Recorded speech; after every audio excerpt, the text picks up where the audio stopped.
সুপ্রিয় দর্শক, আসসালামু আলাইকুম।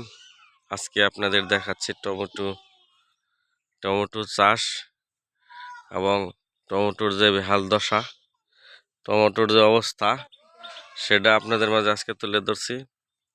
এই যে টমেটোর ক্ষেত দেখতে পাচ্ছেন, এগুলো হারভেস্ট না করেই আমরা ভেঙে ফেলছি। আর এক নম্বর কারণ হইতেছে বাজারের এত নিম্নমান, যা কিনা উঠায় শ্রমিক ব্যয় হয় না। এখানে আমাদের যে কৃষকদের লস ঘাটতি, তার জন্য ব্যাপকভাবে আমি মনে করি যে পরিকল্পনা এবং সরকারের দায়ী।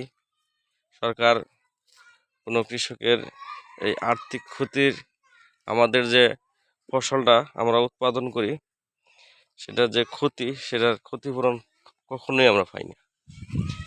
এই জন্যই কৃষি উৎপাদন যদি সঠিকভাবে না হয়, বাজারের মূল্য বেড়ে যায়, সরকারের সুনাম নষ্ট হয়। যে সরকারই হোক, যেই সরকারে আসুক, তাকে কৃষিতে গুরুত্ব দিতে হবে।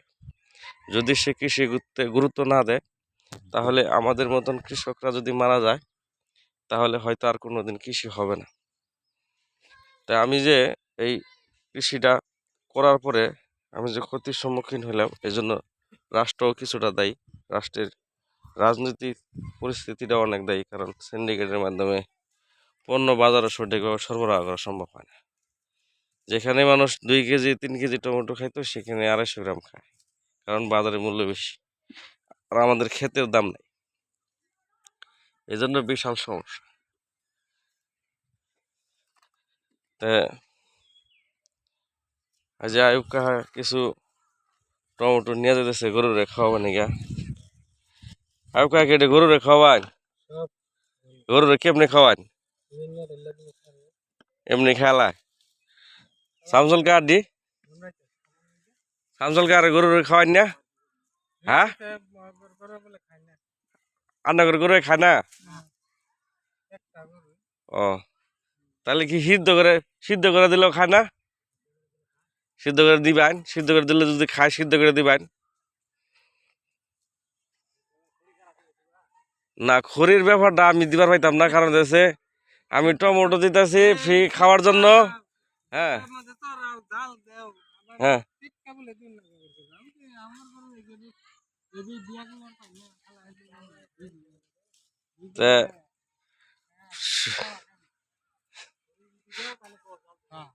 না লাকড়ি দন যাইতো না। লাকড়ি এই জন্য দেওয়ার পাইতাম না, লাকড়ি দেওয়ার মতন সামর্থ্য নাই। 1 মণ লাকড়ির দাম হইতেছে গিয়া 200 টাকা, আর হইতেছে টমেটো হইতেছে 50 টাকা।